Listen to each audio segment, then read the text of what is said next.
Thank you. I just got a little message that says we are recording now as well. So just so folks are aware, we're going to record this training.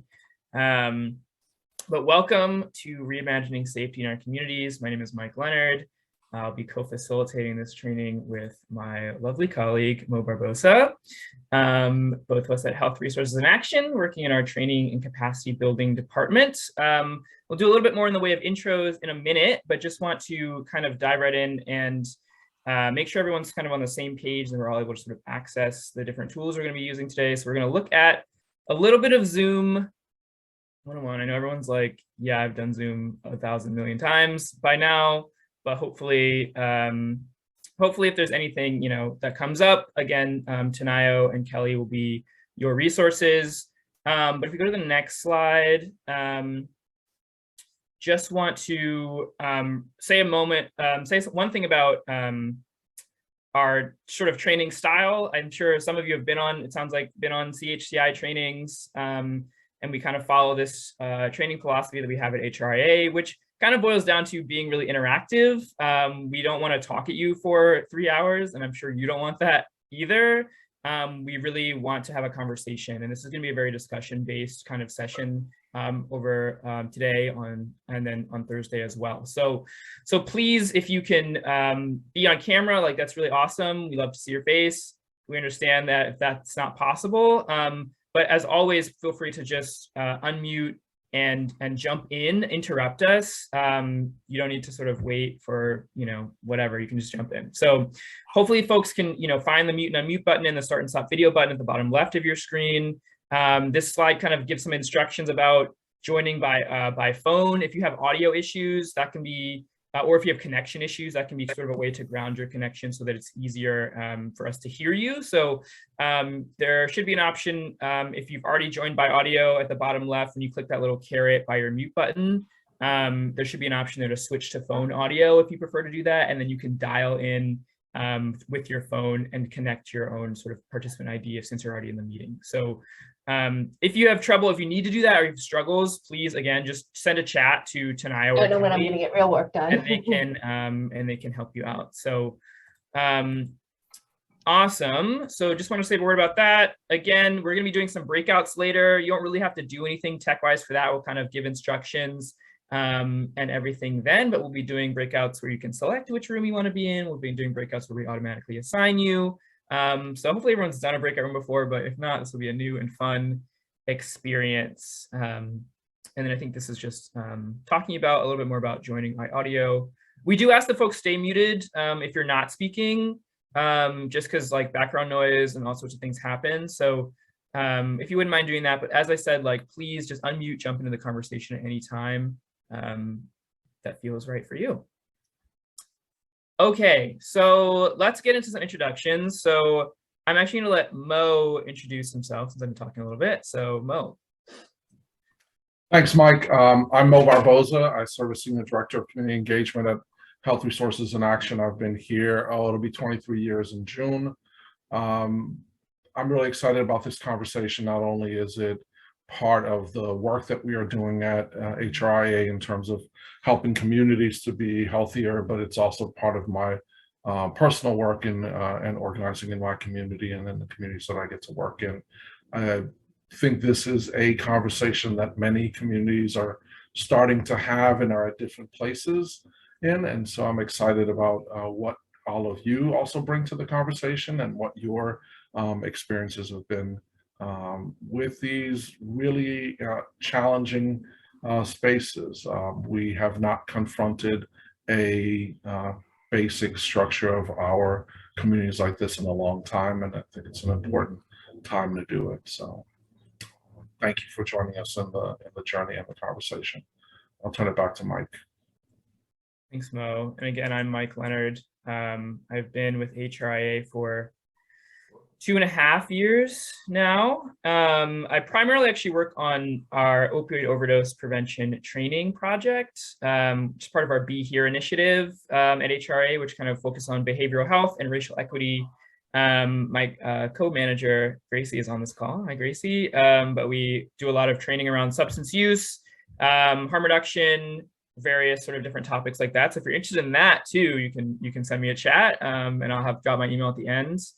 And I'm also really excited to be part of this conversation, and to be sort of facilitating, hopefully, what's going to be a rich and fruitful conversation. Outside of my day job, I've done a little bit of organizing around issues of policing and public safety, around issues of police in schools. So I've been really like having these conversations a lot and thinking about this a lot with people, doing a lot of reading and things like that. So I'm hoping that we can sort of really dig in deep and learn a lot over the next between now and Thursday, I should say.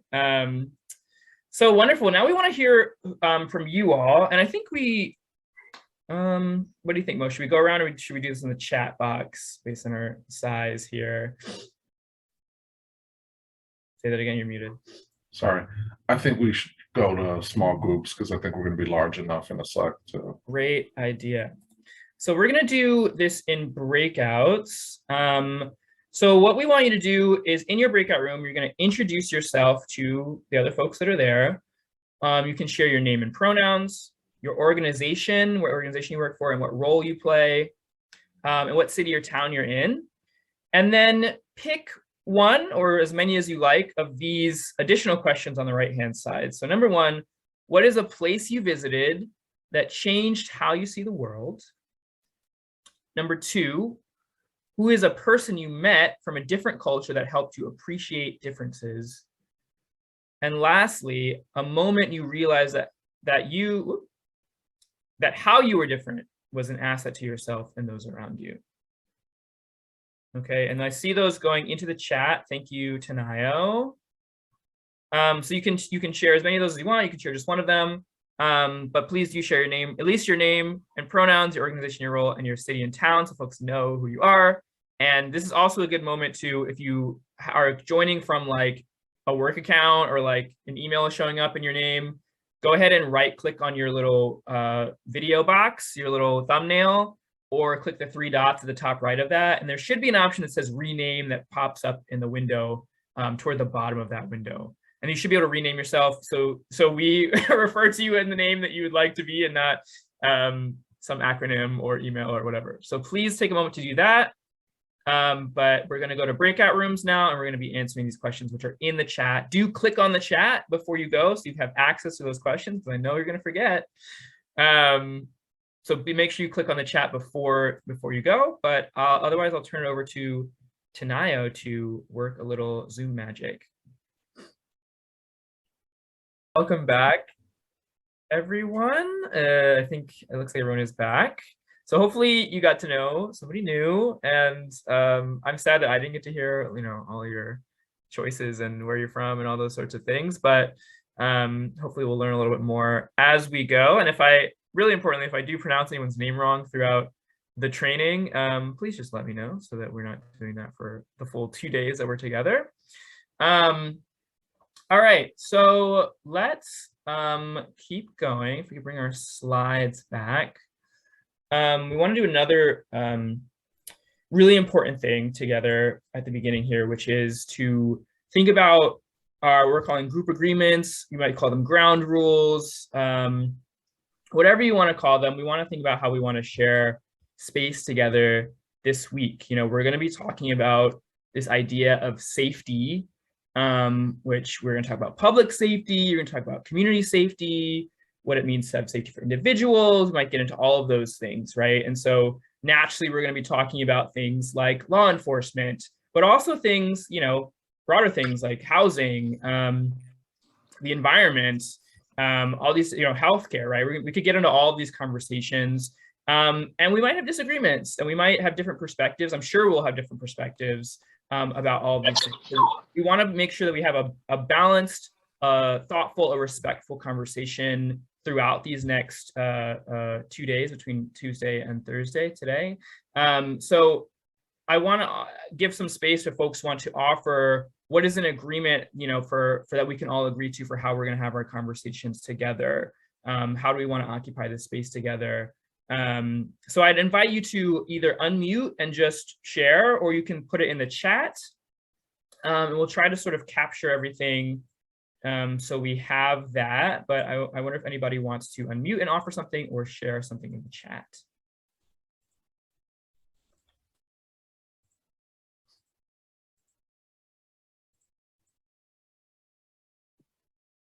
I can volunteers. share Go ahead, Rebecca. something that often feels important to me in spaces where there may be disagreement or different perspectives is assuming good intent and owning impact. So knowing that people are here because we all are here to learn from each other, and we're all coming from an intention to learn from each other and grow from this space. And that doesn't necessarily mean that we won't say something that harms someone else or is problematic. And so being able to own that impact and come from a place of being ready to learn from that. Awesome. Awesome. Thank you so much for offering that. I see also in the chat, mutual respect. Someone said deep listening. Bill said deep listening. What else do folks feel is going to be important for us to hold together?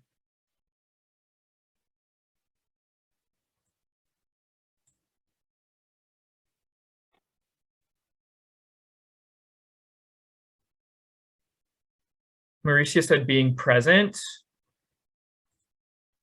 Right. So I know 3 hours is a long time to spend on Zoom, right? A long time to be looking at your computer. So as much as we can to limit distractions, we will be taking a break halfway through to offer for folks. Also recognize that Saturday was the beginning of Ramadan. So, folks may be fasting, maybe observing. So we also, I think with that, invite folks to do whatever you personally need to do to take care of yourself at the moment. If that means stepping away from the computer for a minute, and just saying, hey, I'm going to step away, that's totally fine. I think being present, it also means doing whatever we need to do together and for ourselves to sort of be comfortable, be fully available. Someone said call in. Does somebody mind sharing what they mean by that? I think it was Kara, it looks like. Do you mind sharing a little bit more about how we do that, maybe?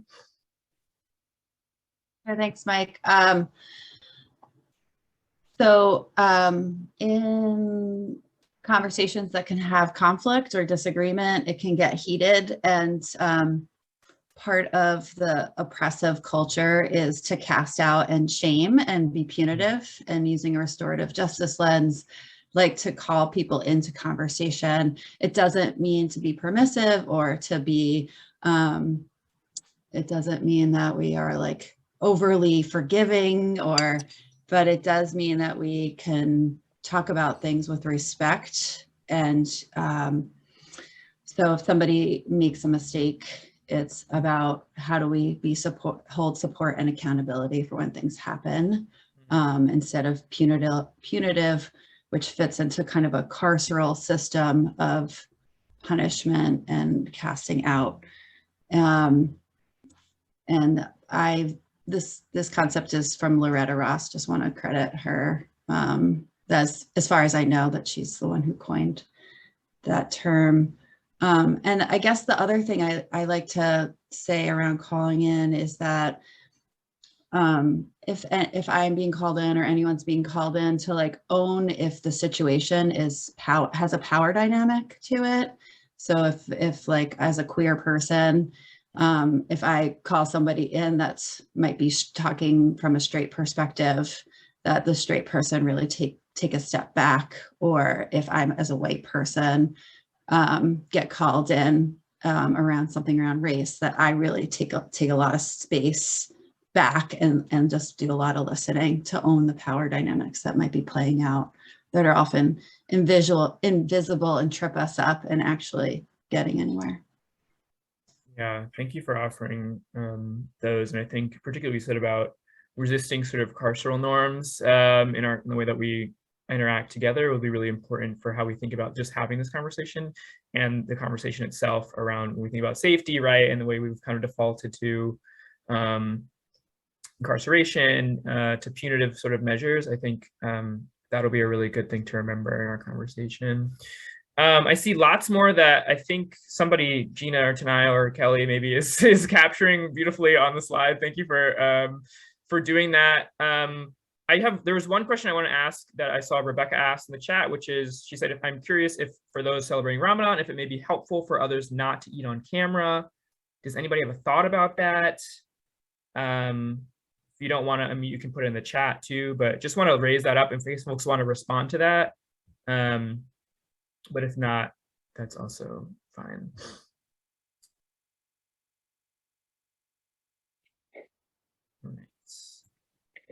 Cool. Well, feel free to respond in the chat or add any more you have in the chat. But if folks feel like this is a good list of agreements that we can hold and share together this week, can you give me either your thumb, or you can give a little virtual thumbs up with the reactions function?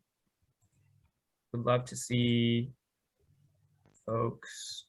Okay, I'm seeing like a smattering of thumbs. If you don't agree to these, please do let us know. Or if you have any issues with any of them or want to add something, you can do that in the chat, or you can unmute and interrupt us. But I think we'll go with these. Maybe we can screenshot these so we can remember them for next time as well. Someone. So once we've done that, I think we will move on. I see Asha has a hand raised. Do you want to, or was that an accident? I see it went down as soon as I said something, so maybe it was an accident. Okay. All right, cool. So we also want to begin with a land acknowledgement. So I know that we have folks who are not necessarily in Massachusetts, or the land we know is Massachusetts, but want to offer this land acknowledgement and also encourage folks to think about the land that they're on as we begin this conversation. We're going to be talking about public safety, which means talking about law enforcement, which means talking about racism, quite frankly, which means we're going to talk about sort of the history and how these things connect to slavery, right? And so I think an important thing for us to do is also think about the land that has been settled, that has been stolen, that is being occupied right now, right? When we talk about housing, when we talk about any of these systems of safety, you know, ultimately they're going to be resting on people's dispossession, people's historical and current dispossession. So we recognize that we are on the traditional territory of the Massachusetts and Pawtucket, as well as their neighbors, the Wampanoag and Nipmuc peoples. Again, if you're on Massachusetts land, those are the folks that have been dispossessed. We acknowledge this land as a sign of respect for the indigenous peoples that have been its traditional stewards and custodians for over 13,000 years, or 500 generations. And we also recognize that a symbolic gesture alone, like a land acknowledgement, is not satisfactory in the pursuit of justice and equity. Native people here across the United States and across the world continue to fight for sovereignty, territory, land, and water because of the violent actions of invading settlers over the course of the last 4 centuries. And the legacy of this settler colonialist history has been exemplified yet again by the disproportionate impact of incarceration on these communities. And that's not the only disproportionate impact. We're going to be talking about all kinds of things that have impacted Native people, have impacted people of color, have impacted Black people. So I want us to hold that. You know, it's not, again, it is a symbolic gesture, right? And we're going to be having conversations that hopefully will lead to action and lead to us thinking about what we can do in our communities to pursue justice. But wanted to offer that up front. Mo, I wonder if you have anything to add. No, just to say that it's important that we acknowledge the spaces that we're in, even when we don't feel powerful enough to change them. Knowing that the injustice is happening is the first step to being able to do something about it. So however powerful or powerless we may feel about this particular injustice, it's important that we acknowledge it as a first step.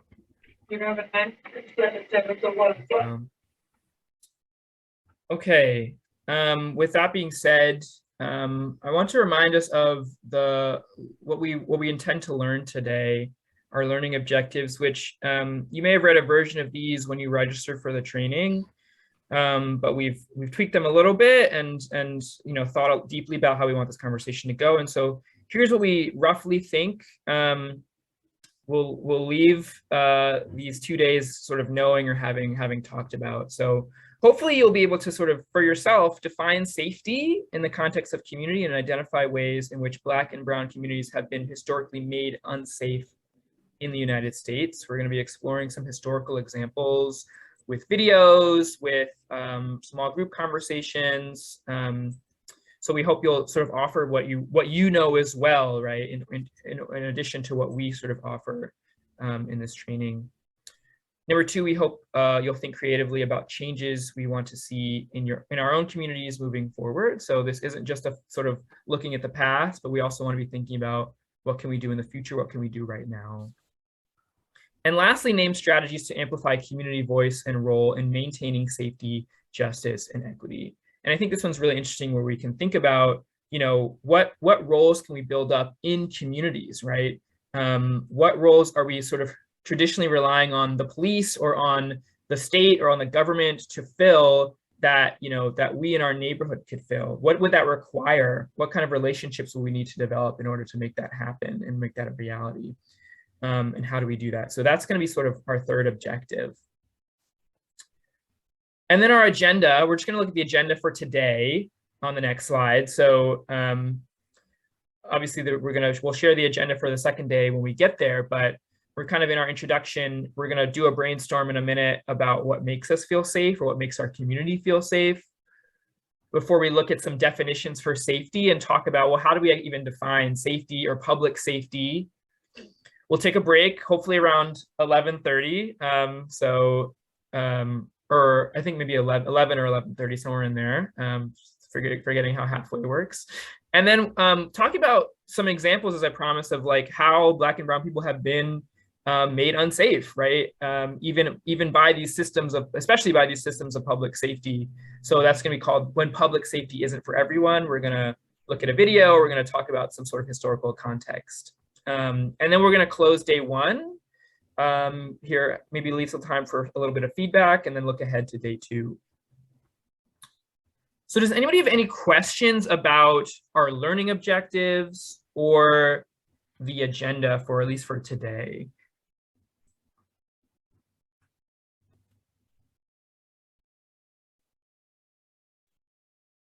Any questions? All right, it sounds like we're ready to dive in. So as I promised, we're going to be starting with a brainstorm. I'm going to pass it over to Mo to kind of explain what we're going to think about. Thank you, Michael. Part of what we're hoping to do with this is to interrogate some of our ideas and how we construct ideas of public safety and community safety. So the first piece today is I want you to just take a minute or two to think for yourself, and maybe even if it helps, you can jot these down on a piece of paper. Sometimes I'll jot them in the chat as just a way for me to capture my thoughts. What makes you or your community feel safe? What makes you or your community feel safe? So take a minute or so to think about it for yourself, and then I'm going to ask folks to vocalize these and bring them into the space. So take a minute to just jot down for yourself what makes you or your community feel safe.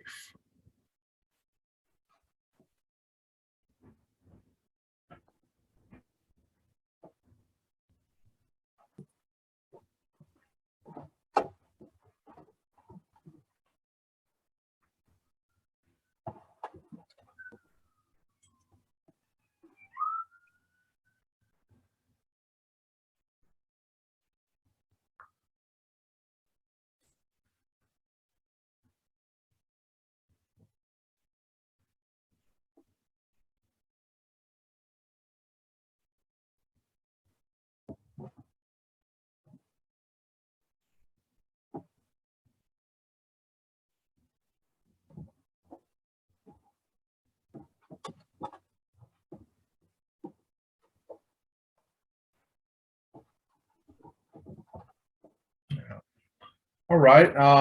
It's amazing how long a minute is when you stop to wait for it. So I'm glad folks have started to list some things in the chat. Just want to also give a chance for folks to vocalize what makes you or your community feel safe. Anybody, you can raise your hand, or you can just unmute, and let's bring some voices into the space. What makes you or your community feel safe?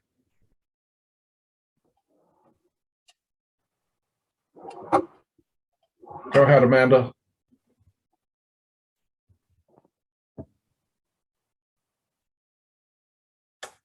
Go ahead, Amanda. No, okay. Amira? I think I feel safe in my community when I can show up fully as my full self without any scrutiny or discrimination. Also, when my voice and my community members' voices are valued in the decisions that are impacting my community, of our community. Mm-hmm. Thank you. Other folks, what makes you or your community feel safe?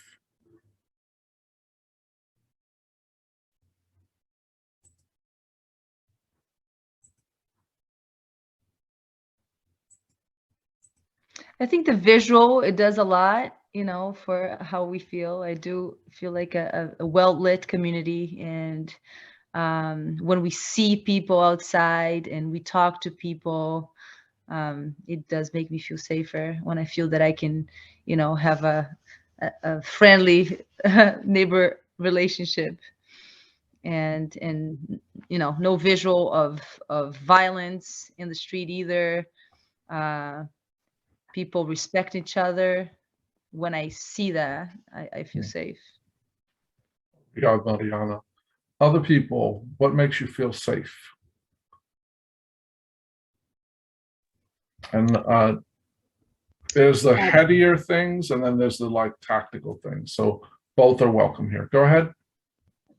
For me, it is the mutual respect and being part of the narrative, actually being able to come to the table and talk about our differences. And of course, having things in place. For example, I think I heard, you know, we are doing a stakeholder meeting for a park we're reopening in the neighborhood. And we're having a stakeholder meeting to talk about how we want to make the park safe, you know. So we're all coming together, you know, and so just coming together and respecting one another, hear each other, you know, and be part of the whole narrative together. Let's give some green. Other folks, what helps you to feel safe, or what makes you or your community feel safe?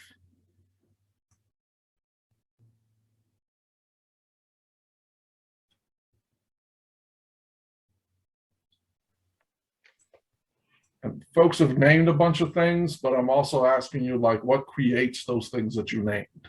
So if you're struggling to answer the question, and how do you get some of this stuff? Folks that trust and being, you know, at the table and knowing my neighbors, what creates that?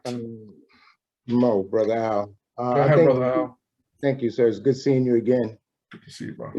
I think it's just being able to be approachable, Mm-hmm. to be able to have these conversations without bad feelings, ill feelings, or negative behavior. So having a table able to be approachable. All right, thank you. All the folks.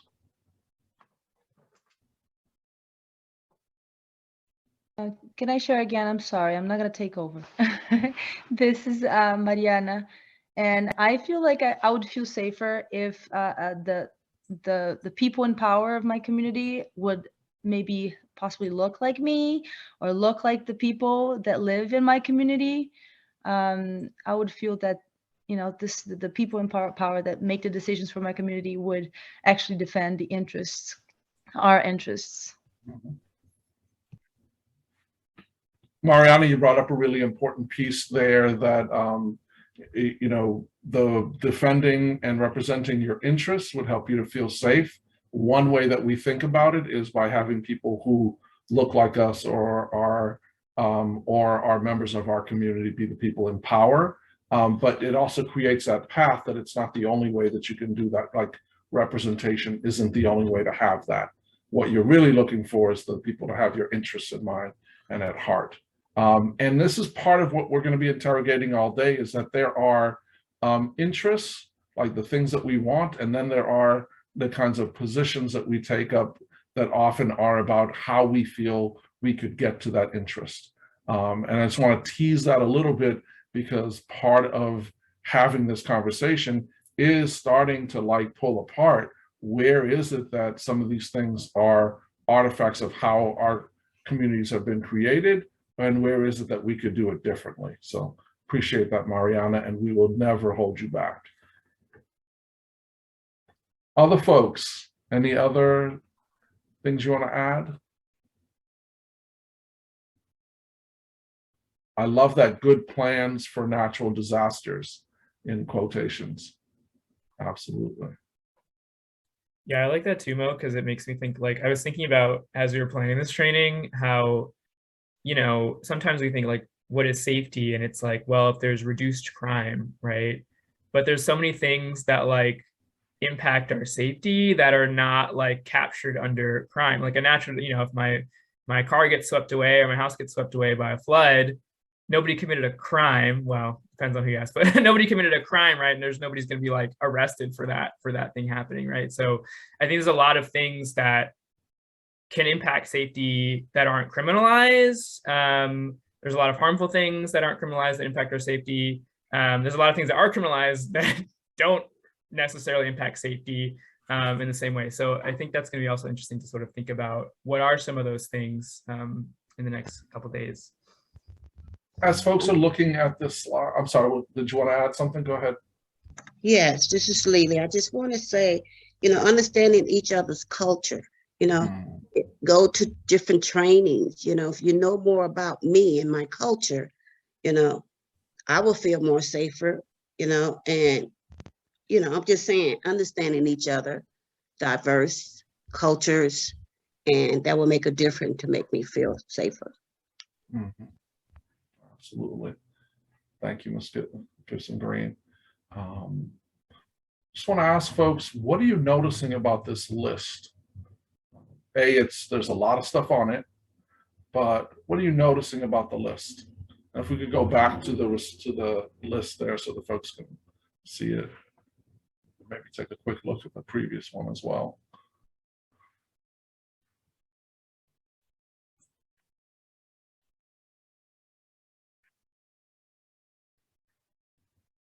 What are you noticing about the list? Any themes, any connections? Go ahead, Maria. I think for me, it's a lot of it is most focused on the individual people to impact the safety and not looking at like the municipality in terms of making safe spaces. So a lot of it is like knowing your neighbor, getting along with your neighbor, seeing your neighbors out. So a lot of it is more on the individual level. Other folks, what are you seeing?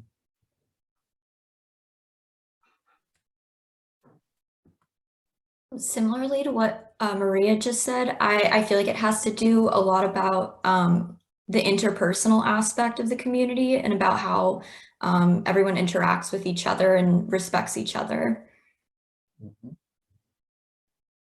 For what I see, my name is Abdimana from National Public Health Department. For what I see that good leadership can help to people to have a trust and feel safe. Thank you, Abdimana. Bill, go ahead. Yeah, a lot of this is really about people taking responsibility for each other and for their community. I call that civic action, just really, you know, not waiting for the government or the system to do it, but doing it for ourselves. And again, you know, it's really tempting to start to talk about the how. We're still trying to talk about the what, because I think we start to name some things in here about how we would like to see it. I would posit to all of you that that our systems and our structures of government should be creating these interactions amongst people that would help them to feel safe. That there should be a responsibility of government to build trust and to have neighbors get to know each other and some of those things that folks have named there. Part of our social contract with our communities is that we give over some of this to government, and perhaps some of what we've lost is some of that direct responsibility for building those connections, etc. So it's something for us to also think about, like who should be in charge of making some of this happen. What don't we see on here? Some pretty obvious stuff missing. What don't we see on here? Police. Police, yeah. What else? Finance, money. Finance, money, yeah. All right. What else? This is not prisons, yeah. Thank you, Rebecca. Anything else? Healthcare. Healthcare, yeah. Schools. Say it again, Brother Al. Schools. Schools, okay. So some of these other institutions that are part of our community, yeah. Food insecurity and hunger. Food insecurity and hunger. So other forces that are putting people in unsafe spaces. Somebody said housing also. So there are these other systems and spaces that impact our perception of safety.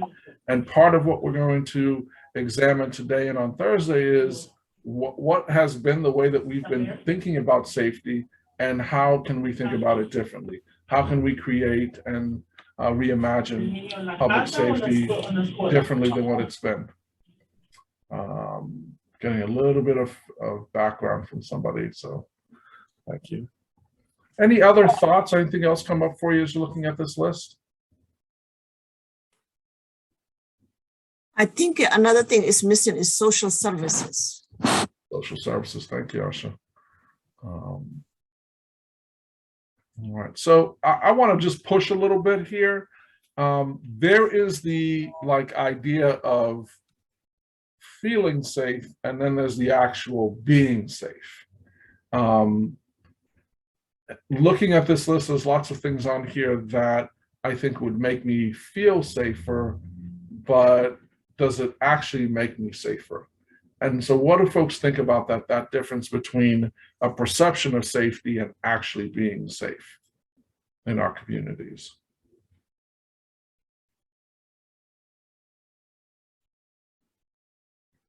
Can we show the other page real quick? Thank you. I think this comes up for me, the trauma responses come up around this. Because when I'm triggered or when I'm escalated, it's harder for me to feel safe, even if I am safe. And vice versa, there are times when maybe there's a situation that's, not 100% safe. I mean, there's never 100% safety, but that if I feel like my needs are met and I've been able to kind of be cared for, then I feel okay, and I feel safer in situations that may be a little bit more challenging. Thank you, Rebecca. Other folks, this perception of safety. Sherry, go ahead. So I was sort of thinking about it two ways, which is sort of your perceived identity from others might help you to feel more safe in a community, because so me as a white person feeling more safe than maybe someone else might be. But then me as a queer person going somewhere else, I might feel less safe than the general population that fits whatever that norm is. So I think that there's also the identities that you personally carry and the identities that are put upon you by society can influence how safe or unsafe you feel in certain places. Thank you, Sherry. Ezekiel. Yeah, I'm thinking about those sort of bigger systems that didn't show up on this list that we were talking about. And I think something about the question of feeling safe, a lot of these answers evoke for me walking around in a neighborhood. Like that seems to be the image that comes up from me, is like the streets and the buildings and the lights and the people, and like something about like feeling safe goes to like an imagined like walk for me, versus being safe feels much more like it's about practical resources and services. Like, do you have a house to come back to after you walk around the neighborhood? Do you have healthcare? Can you get to the healthcare? Do you have work? Does it pay you a livable wage? Like some of that stuff is vital to being safe, but maybe it doesn't come up when we talk about the feeling. Thank you, Ezekiel. Bethany. Thanks. Yeah, I think around feeling safe versus being safe, I think it has a lot to do with power sharing and power hoarding, and people in positions of power or decision making who are not willing to share out power or listen to people's voices that don't represent who they are specifically. So I think there's a lot of a power dynamic around who has resources and who wants to keep those resources for themselves. Thank you, Bethany. Again, we're bringing up some really important pieces to this. The feeling safe being held a little bit higher than the actual being safe. And it has some implications for how in our communities we've constructed the apparatus for safety. Brother Al, go ahead. Thank you, Brother Mo. Also, feeling safe in the community could also be youth activity. We don't know about youth activity. I mean, on my street is safe, but I might go around the corner in my same neighborhood and there's youth violence. There's disturbance all the time. So what makes you feel safe? It might be also, like I say, youth, community of youthness can make your community unsafe. So it's not always, so it says how we feel, do our community feel safe? So it all depends what kind of community you live in. So it's hard. I know it's not up there, but I would say youth in your community also. Brother Al, you bring two really important dynamics. One, that a community might be safe for some people and unsafe for others. Two, that our feelings of safety could be tied to our perceptions of what is happening, not happening, and especially when that's tied to a specific group. And youth violence is one of those really important ones that show us some ways in which our perceptions don't fall at all clear with what the reality is. We talk about youth violence, young people, juveniles commit less than 10% of the homicides in the country and in our communities, yet we do a whole lot thinking about 14 to 17-year-olds and not the 20 to 30-year-olds who are the main perpetrators of the violence that we call youth violence. So really important for us as we tackle some of these things to like pull apart what are we seeing and feeling, but also what's actually happening there. Gracie. Thanks, Mo. I was thinking about, in relation to your original question, like also thinking about the difference between security and safety. And like, I think people probably feel secure, like that, you know, this person is in prison or these types of people are in prison, but we know that prisons don't necessarily make people safe, but it might give people like a sense of security because, you know, this person who's committed these really horrible crimes has been locked up, but also like failing to realize that prisons are also sites of where things like sexual violence, where other types of violence occur. So I'm also just thinking about security and safety and like parsing those things apart.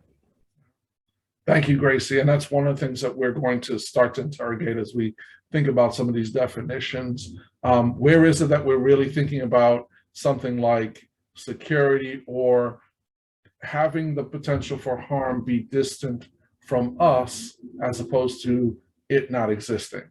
Our feeling of safety being tied to could it happen to us as opposed to could it happen at all and could it happen to someone else? And how we've constructed public safety to be about having a force to try to keep the bad things away from me as opposed to keeping the bad things from happening. We're going to dive into these definitions. I want to thank folks for this really thoughtful conversation, for all the things that you put in the chat and the voices that you brought forward. And notice that we are unpacking these ideas, and we haven't like settled yet. And that's part of the conversations we want to keep having, is let's peel back some of these things, peel back some of the layers, and look at some of these little nuances, because they're really important parts of a bigger conversation we want to have about how do we reimagine safety. So I'm going to pass it to Mike. Great. We can go to the next slide, Gina, because, or the slide after that, I should say. Because I like what you did there, Mo, talking about unpacking, but they're packing peanuts here. I don't know if you did that on purpose or not, but clearly we do want to think about, like, it sounds like, you know, there's these sort of conventional definitions of public safety, and, you know, we want to reimagine, and we want to think about, like, start to think about how we would define public safety for ourselves or for our own community.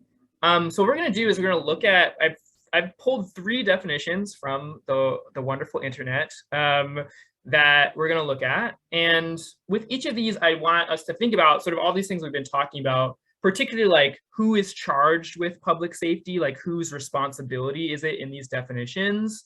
And then, like, you know, like what's missing from these definitions, or like what isn't captured based on like all the conversation that we just had in our brainstorm.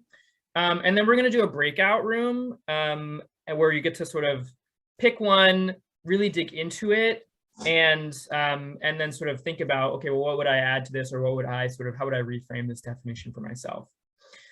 So if we could go to the next slide, we have our first definition. Does somebody, can I get a volunteer to read this? I know it's a lot of text, but could somebody read it for us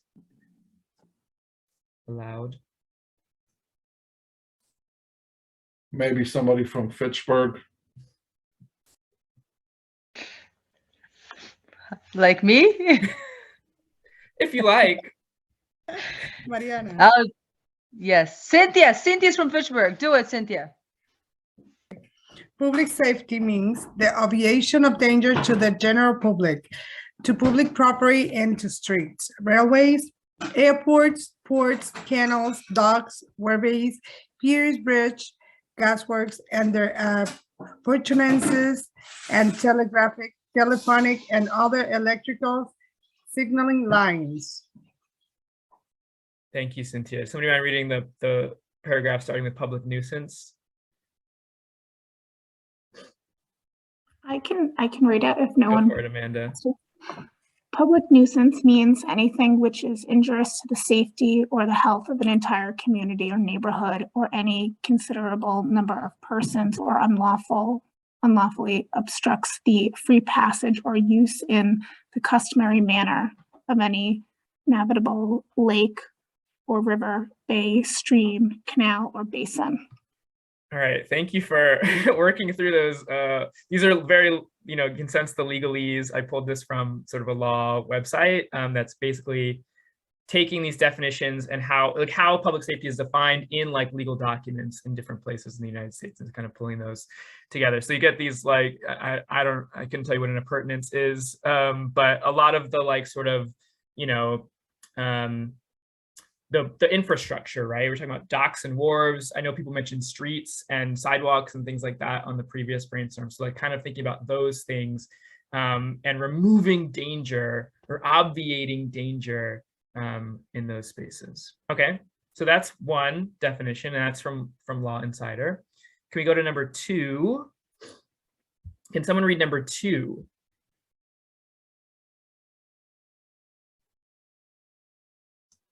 I can read it. Thanks, Maria. Safety needs represent the psychological need for safety or security with regard to one's physical self, financial stability, job security, health, shelter, and environment. In Maslow's hierarchy, these represented the second most basic level of needs, with psychological needs being the first. Awesome. So yeah, so folks may have heard of Maslow's hierarchy of needs, very famous sort of psychological, philosophical structuring of the needs of human beings. And so safety needs are actually named in that as sort of a psychological need. secondary to physiological needs, right? So, secondary to that, or the next level up from that is safety needs. Okay, so that's number 2, a little bit more philosophical. What about number 3? Can we look at number 3? Can I get a volunteer to read this one?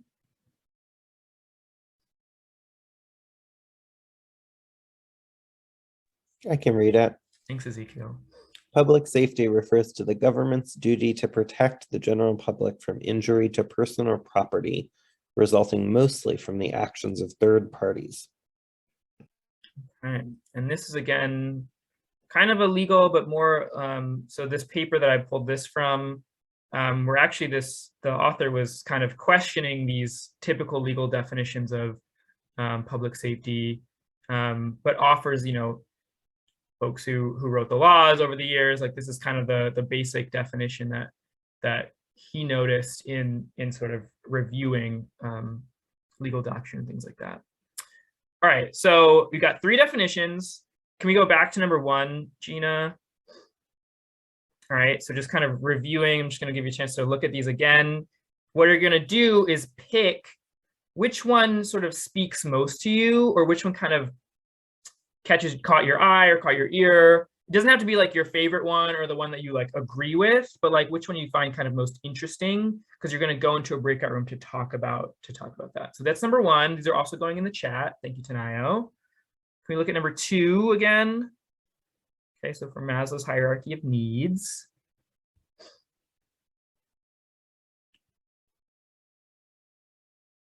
And how about number 3 one more time? Okay, so our instructions are on the next slide. In your breakout room, so again, there's gonna be 3 breakouts. If we're too large, I don't know that we will be, but if we're too large, we can maybe make additional breakouts if folks are, so we'll kind of keep an eye on that, but I don't think there's too many of us. I want you to answer the following questions. Why did you choose this definition? Like, what stood out to you about it? What is it about it that about you? What is it about you that resonates with this definition is the second question. So like, what does it kind of reveal about yourself? And then like, what's missing? What is missing from this definition that you consider part of public safety? And if you all want to think about sort of how you might define public safety for yourself, that's great as well. Any questions about sort of what we're going to do?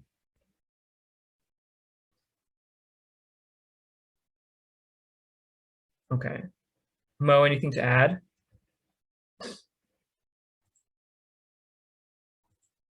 Okay. All right. So let's, if Tanaya wouldn't mind opening those rooms, you're going to be able to select which breakout you want to go into. So a pop-up should have just come up, allowing you to pick either the public safety, public nuisance, that was number 1, the safety needs, that was number 2 from Maslow, or the sort of government responsibility, public safety refers to the blah, blah, blah, blah. That was number 3. So go ahead and click join in the breakout that, again, is just interesting to you or you want to chat about. I'm not seeing so many people in the first one, so if you're unsure, maybe go ahead and click into the first one. Looks like a lot of people are going to the second one. So again, if you're kind of ambivalent, maybe pick one of the other ones so we have a nice balanced conversation.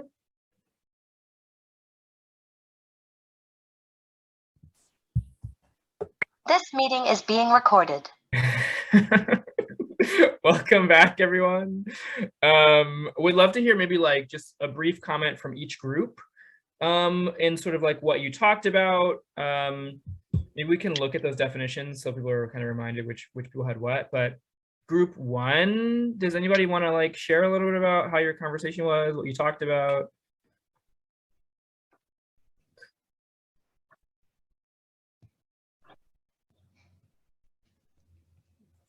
This was group 1, public safety and public nuisance. Anybody? I'm trying my best not to be the only one speaking. I want to Sherry to share. I don't want to put her in the spot, but I like what she said. Sherry, do you want to share? What at the Mariana, what I said at the end, or yes. Oh my gosh. Well, we definitely talked this one out a lot. But one of the things that I said at the end was that, so for me, I felt connected to, I was very drawn to the idea of community.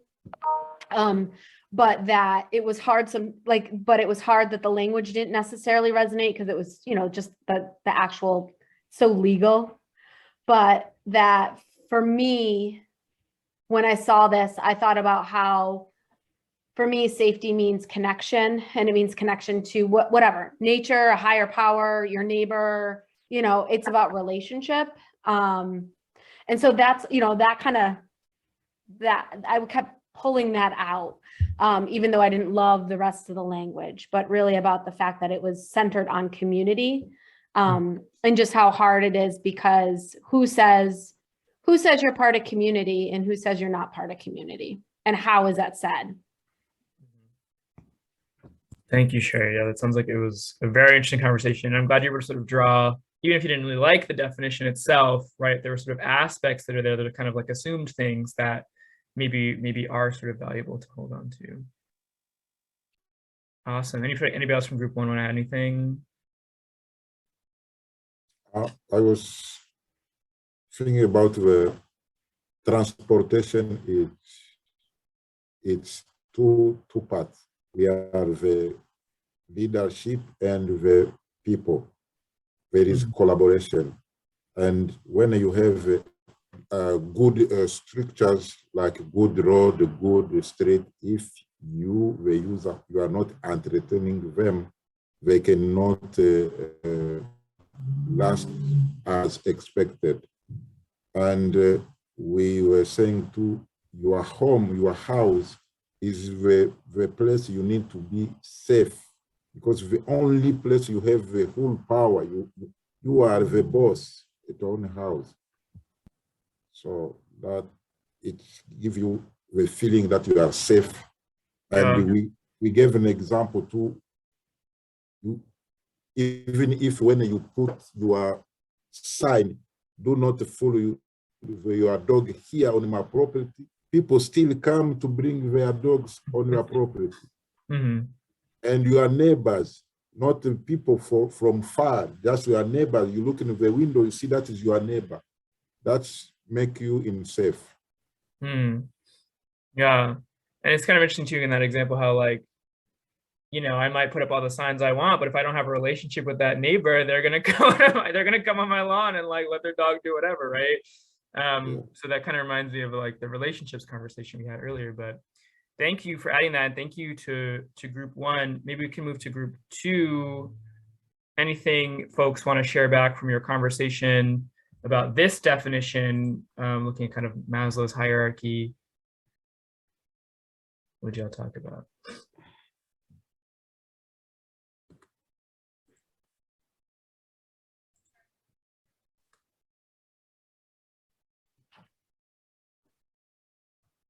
Anybody from group two? Come on, group two. I did most of the talking in group two. I don't want to.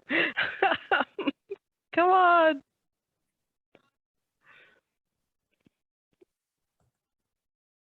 Well, do you mind sharing a little bit?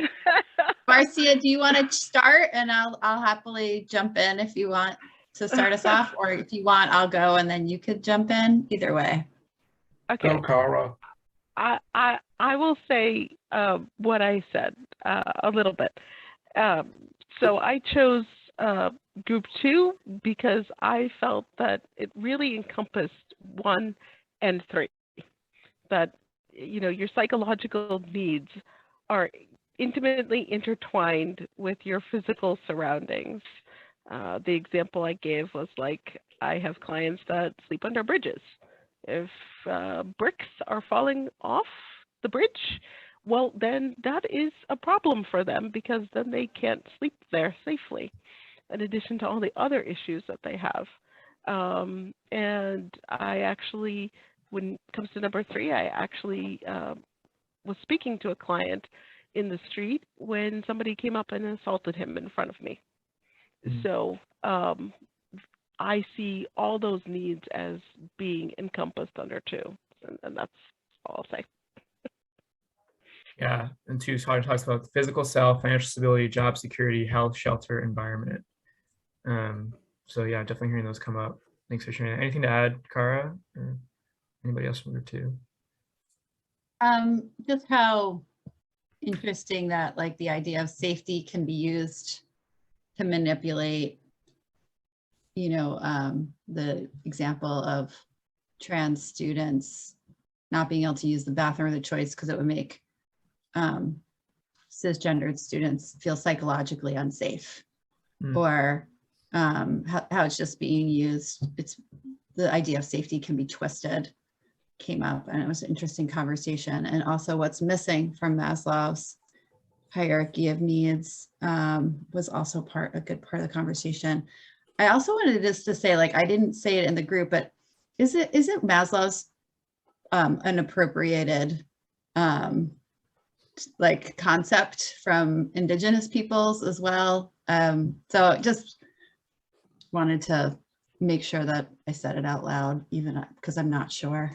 I saw Mo nodding. Do you want to add something, Mo? It's more co-occurring, and we give credit to one space and the other, and that's again about having one perspective be empowered instead of others. But yeah. Thank you. Thanks for naming that. But interesting, this, I think it goes back to that, like the perception of safety versus actually being safe kind of conversation of like, a lot of times the laws that we pass are like, in many realms, right? Like whether it be about transgender students, or whether it be about housing and like, like urban segregation and suburban segregation, things like that. Like there's like this idea of like the perception of safety and whose perception and feeling safe gets prioritized. So yeah, I think that's a really interesting thing you drew out from that definition as well. Thank you, group 2. Let's look at group 3, and we'd love to hear some brave volunteers talk about your conversation around this third definition.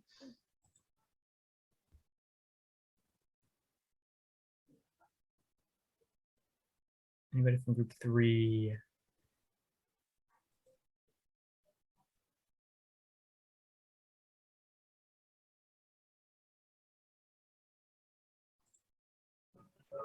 I can start. Go for it. I think we had a really great conversation about our perception, like in a positive and negative way, about this definition. Like for first, thinking about government's duty to protect the general public and how that's defined. And we're talking about how that can be used as like rhetoric to support like over policing in Black communities and low income communities and urban renewal, and like how racialized urbanization also has been destroying a lot of low income Black communities. But still at the same time, it is the government's duty to actually make sure that there is sustainability in the infrastructure that's being built in these communities. That means actually investing in the community and their needs. And that means social services, education was brought up, which is great as well, and also in healthcare. So it is definitely the government's duty to make sure that they are protecting the general public, but that needs to be defined by that community itself. Mm-hmm. Yeah, it's like we're getting into this really interesting tension of like, what is the government's responsibility? What is like the community's responsibility? Whatever, however you define that exactly. We're gonna look in on day 2 on Thursday. We're gonna ask you kind of to think about like, if you were designing your own sort of like public safety structure, or like agency or whatever it might be, like who holds what responsibilities, right? And how do you determine that? It's very tricky, because I think like the point of a government, right, is to provide a lot of these things, right? And this Mo mentioned the social contract earlier, but then like, what do you do when the government actively legislates against people's safety and harms people and like has for like centuries? Like, what do you do then? So I think these are really interesting questions that, maybe we won't resolve necessarily by the end, but will be really good to dig into. Thanks, Amira, and thank you to group 3. So I want to get us to a break. So maybe just, I want to offer this last question, and then when we come back from the break, we can look at our quote that will, I think, kind of sums up some of the conversations we've been having nicely. But maybe during the break, you can think about this question. If you go to the next slide, Gina. So you've looked at these 3 definitions. It sounds like there were things you liked, things you pulled out, things that were interesting, things that were missing, things that you're like, I'm not really feeling this. I don't really think this is what public safety is. So like, if you were to define public safety for yourself or for your community, how would you define it? What things would be included in that? So maybe folks can take the break to think about that, and we can share a little bit as when we come back. But maybe we can go 10 minutes. So it's about, let's just say we'll come back at 11:15 a.m. Eastern time. Get some water, a snack, turn your camera off, look outside, and we'll see you in about 10 minutes. Thanks, everybody.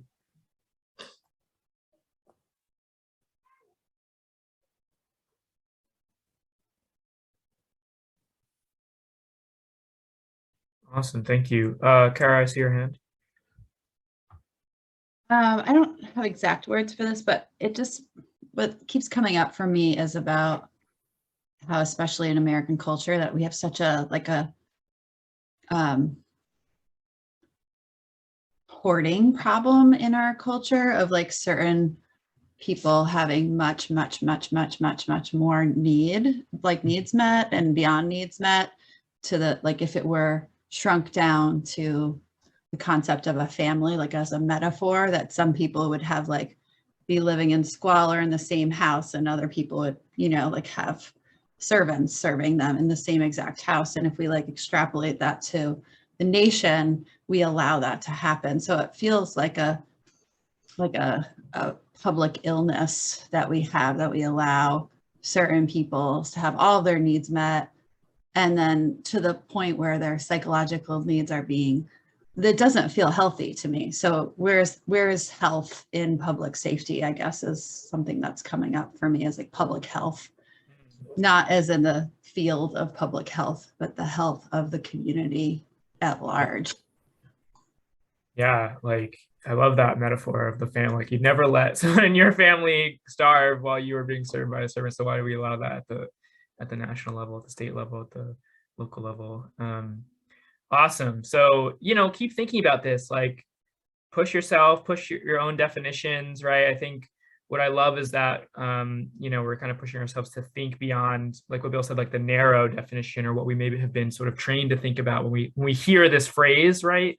But all the things we mentioned, like, are so expansive and like well beyond sort of just like specific institutions that we've been taught to associate with public safety. I have a quote before we move into the next section, which, since Gracie already kind of spoiled this and talked about this idea of security versus safety earlier, I'm going to ask Gracie to read this quote, if she wouldn't mind. Got you, Mike, got you. The idea of security, the idea that cops equal security, is difficult to dislodge. To transform this mindset means we have to actually transform our relationships to each other enough so that we can see that we can keep each other safe and ourselves safe, right? You can have security without relationships, but you cannot have safety, actual safety, without healthy relationships. Without getting to really know your neighbor, figuring out what you should be intervening when you hear and see things, feeling safe enough within your community that you feel like, yeah, my neighbor's punching their partner, I built that relationship with them, and even though they're upset and mad, I'm taking the chance of going over there and being like, you need to stop this now, what are you doing? Part of what this necessitates is that we have to work with members of our communities to make violence unacceptable. And that's from Miriam Kava.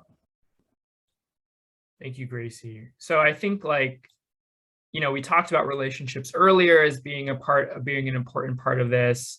But I'm also hearing that there's sort of like the broader, like the social safety net, the sort of social services that are provided by our institutions, by our government. So, I'm also kind of holding this as like, is safety a set of relationships? Is it just, she's talking here about my relationship to my neighbor, or like my relationship at a sort of individual level, but like, what about at the sort of broader level, my relations to the government, relations to leadership and things like that. So just like, food for thought. I think, we can keep thinking about this, keep talking about this, not just, again, we didn't offer you like, here's our definition of public safety that we're going with. So I think it's like, it's a challenging thing to try to land on, but I definitely would encourage folks to keep thinking about this. We want to sort of think also now with a historical perspective and recognize, like, okay, maybe the government is responsible for safety, right? But they haven't always and often haven't held up that responsibility, and have often sort of made people unsafe, right, in our historical context. So we're going to think about some examples of that and what that means for our own definition of public safety, and how that's going to help us think about the future for part 2 on Thursday. So I'm going to pass it over to Mo, who's going to explain what we're going to do next. Awesome. Thank you, Mike. And thank you all for those wonderful comments and for your thinking and for using some of your break time to even think about those definitions. It's been really striking to hear all these wonderful ideas about what would safety be defined as, and how would we imagine safety. It really begs the question, how did we get to where we are today, where public safety is so intertwined with our ideas and concepts around law enforcement? And so we wanted to spend a little bit of time kind of unpacking a little bit of that, and to say that, and just own that, history in the United States, of the United States itself, and not of the previous populations that were here before, tends to start in the Massachusetts colony and in the Boston area. And so the roots of policing are both here in the Boston area in terms of the first kind of organized police force in the US. But they also have roots with the slave trade, and specifically with slaveholding communities in the South. And we're going to examine some of that because it sets up this conversation for how we think about public safety and policing, and the focus on property, and kind of the other side of that, which I'm so glad brother brought up earlier, about people feeling safe in their homes, is an extension of that. It's like, where are you powerful, and that powerful equals safe. And so we're going to see how a society has manufactured this and manifested it in its public structure. I see some comments in the chat there. If we could go to the next slide real quick. All right, so we're going to examine this by thinking a little bit about when public safety isn't safe for everyone, and how we've gotten to where we are. And then we'll come back to some of these thoughts in the chat as well, because I think they're going to link up really well with what we're going to see in this video. So without further ado, I think we're going to go to the video.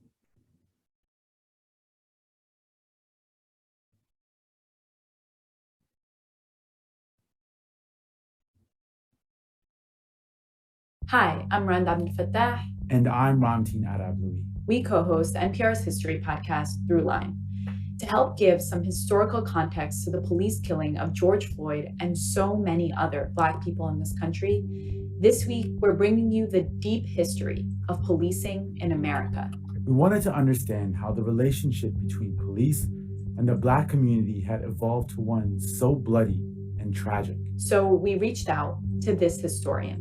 My name's Khalil Gibran Muhammad. I teach at the Harvard Kennedy School. In his book, The Condemnation of Blackness, Khalil lays out a historical argument for how Black people have been criminalized over the past 400 years in the US. And he does that by telling parallel narratives about the history of policing in the North and the South. These stories share one key feature: the use of brutal force to control Black Americans. Policing in America started in the mid-1600s with the Boston Watch, essentially a neighborhood watch group. But some of the first police forces in the South were created to control enslaved Black people. They would come to be known as slave patrols. Almost all white men had to serve in these patrols. Their duties were written into law, like this slave patrol statute from Louisiana in 1835. Arrest any slave or slaves, whether with or without a permit, who may be caught in the woods or forests with any fire or torch, which slave or slaves thus arrested shall be subjected to corporal punishment not exceeding 30 stripes. So the tying together early on, the surveillance, the deputization essentially of all white men to be police officers, and then to dispense corporal punishment on the scene are all baked in from the very beginning. The Civil War eventually brought an end to slavery in America, but for most Black people in the South, it didn't fundamentally change their lives. And by the early 20th century, the KKK would emerge to enforce control over Black citizens in the South. And this pushed millions of Black citizens to flee to northern, progressive cities as part of what would become known as the Great Migration. Police officers receive African American migrants in the same way that their white neighbors and community peers did, which is with contempt and hostility. When a white person throws a Molotov cocktail into a new Black homeowner on a street that had previously been all Irish or all Polish or all German, the police come and they arrest the Black family and defend the white mob. And this happens time and time, over and over again. They are policing the racial norms of white supremacy from the very beginning in the North. Black skin becomes equated with criminality. And according to Khalil Gibran Muhammad, the system hasn't fundamentally changed since then. He says that pointing out the problem is clearly not sufficient to fix the system. Because the problem has been known for a century. The evidence has been presented for a century. The recommendations for change, for holding police officers accountable, for charging them with criminal offenses when they behave criminally. It's a century of the same story playing out over and over again. It seems to me that's what's possible is recognizing that police officers and police agencies are incapable of fixing themselves. And so the question that has to be asked in the wake of George Floyd, and I think this question is being asked and answered by more white people than I've seen in my lifetime, is, do white people in America still want the police to protect their interests over the rights and dignity and lives of Black, and in too many cases, brown, indigenous, and Asian populations in this country? Our whole country is waiting to hear the answer to that question. That was historian Khalil Gibran Muhammad. I'm Ramteen Arablouei. I'm Rand Abdel Fattah. You can listen to this full episode of NPR's Throughline wherever you get your podcasts and at npr.org/throughline.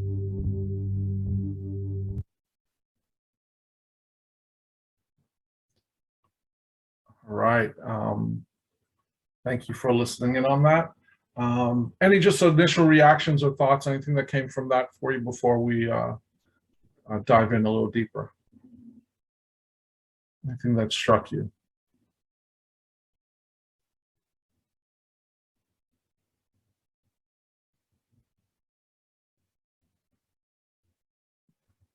Go ahead, Rebecca. I think this comes back to what Group 2 is talking a little bit about at the end of our previous conversation around the psychological safety of dominant group, particularly white people in this case, over the physical safety of Black people, or as we were talking about in our group, the psychological safety of cis people over the physical safety of trans people. That feels connected. Yeah, absolutely. Thank you. Other folks, other reactions? Go ahead, Leona. It's actually Wendy. I'm sorry. She's Wendy. All right. Whatever name you want to go by, we will call you. Strawberry, well, whatever you want to go with. Strawberry. Okay. Public safety. For me, like even watching the video, and I do know a little bit about it. And when it says public safety, it's always been it's for who? Mm-hmm. For me. When you look back when slavery was abolished and everything, this is when it all started. They came up with the police. So we don't have that relationship with the police, and it's historical. And it and we see it hasn't changed. So when you think that you're Black people don't call the police that much, because we have fears because we know what it was rooted in, and it was to keep us down all that time. So basically that's it. Thank you. Other reactions?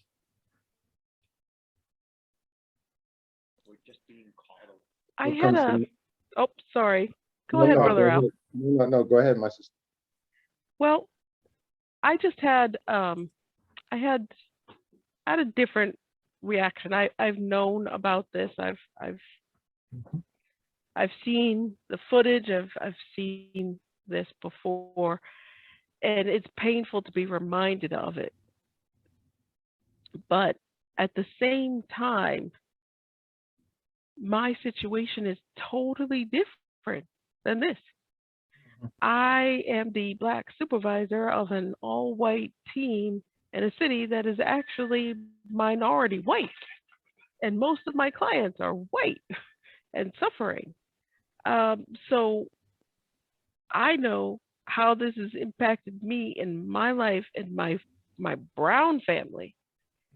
But every day I go to work in a situation where I'm actually the one who's helping out disenfranchised white and Hispanic people. And part of that is actually community policing. I work with police officers, and we're not out there to arrest anybody. And we're very different, I know that, than most of the situations that exist both in our country and even in the state of Massachusetts, liberal as it is. But I don't really have any coherent thoughts, except I'm really glad that things are different where I am. And I appreciate that history. And I know that it's still living fact for a lot of the rest of the country. Thank you. Brother Al. Thank you for sharing. We know that video is very touching, and it goes way back from African Americans just being abused by police. We know that that's why Martin Luther King said that freedom is never voluntarily given by the oppressor. It must be demanded by the oppressed. And we know that we've been fighting this for a very long time. And I don't think it would get any better. In due time, it has gotten better. I mean, but we see that it seems like it's getting worse. But what can I say? I just know that video, it touched me, and I will be using it with our, in the Men of Color Health groups and the cohorts that we have about police brutality. We do have another grant talking about disrupting systemic structural racism, and policing is definitely one of them that we're targeting to change the policies or attempt to change policies. Thank you for letting me share. Thank you, Brother Al.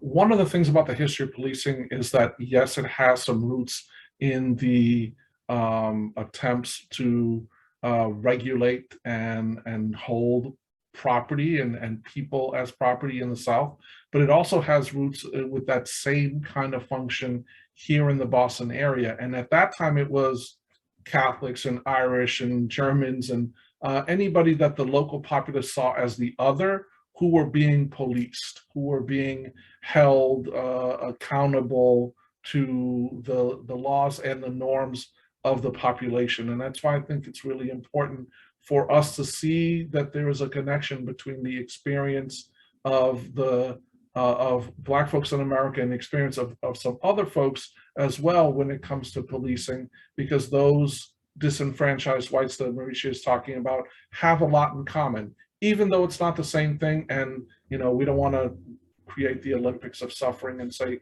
who suffers more or less or whatever, but important that we recognize it's not the same thing, and that there are connections there. That early form of policing in Boston, which is kind of where these things start, was about protecting the property of the mercantile class. They didn't want people stealing from them or destroying their property. we have built this connection between law enforcement and property in multiple ways in American society, and that's part of what we are still grappling with. I've got two folks, Bethany and then Heather. Go ahead, Bethany. Thanks.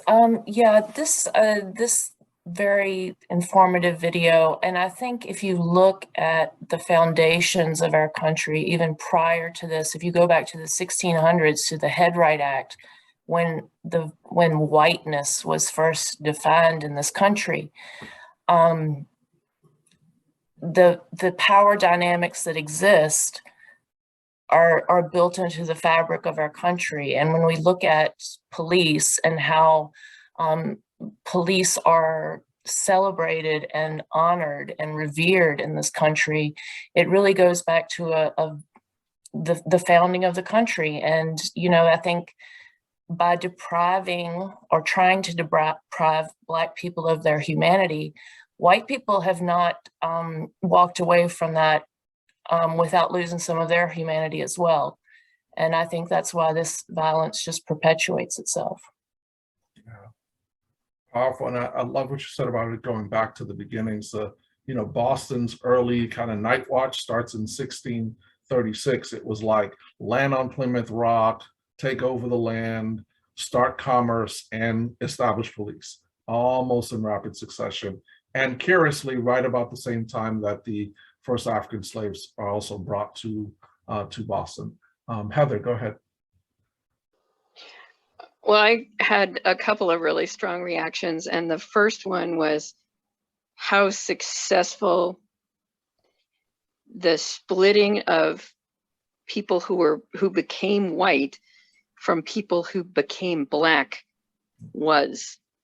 And I was thinking about growing up, how when I visited in Minneapolis and when I was growing up in Montana, I had to know who was around me when I was hanging out with somebody I was dating that was Native or Black, because it could be dangerous for them.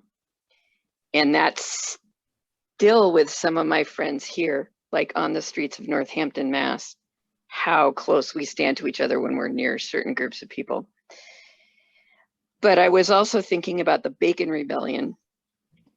And one of the things that happened in the South was that they literally recreated the feudal system that was imposed on Scotland. And they dragged a bunch of Scottish people out of the prisons here to put them here. And it was at a time when only white men could vote, white men with land. You had to own property to vote. So they had, in Bacon's Rebellion in the, I think it was like 1630, right around the same time, the poor white people that didn't have anything and the Black people who didn't have anything actually staged a rebellion to try to take some power from the people with property. And that was the time when it became part of Virginia, the Virginia colonial law, that a white indentured servant the master had to prove cause and couldn't beat them, and they couldn't be stripped naked. And that was the exact opposite for Black people. And that was designed very specifically so that the people who were damaged by the ownership of property, the way that that was constituted here, could be split. And one group of them could be used to control the other, sort of in order to keep their own privilege. Like, that's where some of the privilege that happens to people that isn't based on financial class comes from. Absolutely, have a really good capturing and kind of capturing that through line that you have these points of departure from where people might have been aligned with the people who are being kind of at the bottom of things, and the system purposely creates an opportunity for their elevation so that they don't align with the people who are being most affected. Absolutely. Mike. And it's, sorry, go ahead, Heather. Go ahead, Heather. And it's right among the group of people that I'm fairly successful at working with, because that particular group of people that staged that rebellion, first of all, got along, like they worked really well together, but the piece that I can do is the piece that comes from my ancestor heritage. And it's that I can get to the people that they chose to do that splitting and make the enforcers on were not necessarily people who wanted to do that, but they used that group of people's trauma from being moved over here, cleared off their place and moved here in order to do that. So if you can get under that generational trauma, you can make a change, and that turns into some of the better accomplices, actually. Thank you, Heather. Mike. Yeah, this is first of all, I'm just like so impressed with like there's some historians in here. Like I'm like Googling things as people are talking. So thanks for adding so much knowledge to this conversation. And I think what's coming out, or what I'm pulling out of this, is like these systems, these big systems that control people, they disproportionately impact Black and Brown and Indigenous people, but like they're huge systems that impact like a lot of different people. So I'm hearing about, you know, people who are poor, people who, you know, including people who are white, people who, you know, Gracie and I do this opioid project, and we talk a lot about people who use drugs, right? And how those, and we're going to look at the war on drugs as an example later. But like, there's, you know, if we just flip the script, right, and said, well, if there was no racial discrimination in this system, but we were still solving all of our problems and trying to enforce our safety by putting people in prison and jail, like, would that really be a solution per se? And I think that, you know, the thing that kind of clicked for me is I remember when I was in college, I'm from the Baltimore area originally, but I came up here for school, and I remember, I guess it was 7 years ago now, when Freddie Gray was murdered by the Baltimore Police Department. And I remember watching that on the news or on social media, and like they would show like the image, like the mug shots of all the officers who were being indicted, and like all of them were Black, right? And I was like had this moment of like jarring, like, oh, like, well, I thought it worked a certain way, and this doesn't look like how I expected it to work, right? And so it's I kind of had this realization, well, if I just like put a bunch of Black people in this like position where they're, you know, still doing the same thing, that's not going to get to the solution, right? That I think it's going to get to. So that's kind of what I'm also drawing from this conversation of like, whether that be like who we put on a police force, but also like who we perceive to be, well, when it's impacting this person, it's bad, but when it's impacting this person, it's not bad, or like, how do we sort of trouble that and think about the system as a whole and how it operates? So, so yeah, thank you for offering this conversation. Pass back to you, Mo. Thanks. Again, one of the really important pieces of this is that while we are drawing this like really like important line of connection between slave patrols and police, the sanctity of property, it being people or possessions, and how we police today, there's a big history in the middle there that is shaped by some of these factors you all have brought up about the creation of whiteness and creation of Blackness in this space, but also about how we've taken land across the United States. That also troubles some of this and pushes who gets policed as well. And as immigrant populations have come in, we have this huge European immigration that we don't always talk about, but huge immigration folks and successive immigration groups who were also policed and then became part of policing and so forth. And so we have a specific experience of that here in Massachusetts, but all over the country there are those same kinds of waves of immigration, and then how policing has impacted and affected them. And over time, who gets to be a part of that apparatus or not. So Boston is credited with having the first police force, an official police force, in 1838. And, you know, this is before the Civil War, but after most of the abolition of slavery in the Massachusetts colony and some of the things that were starting to change there, but still having the same function and participating in the laws of the land. And so the Fugitive Slave Act that comes up after that is something that then the police are charged with enforcing as well.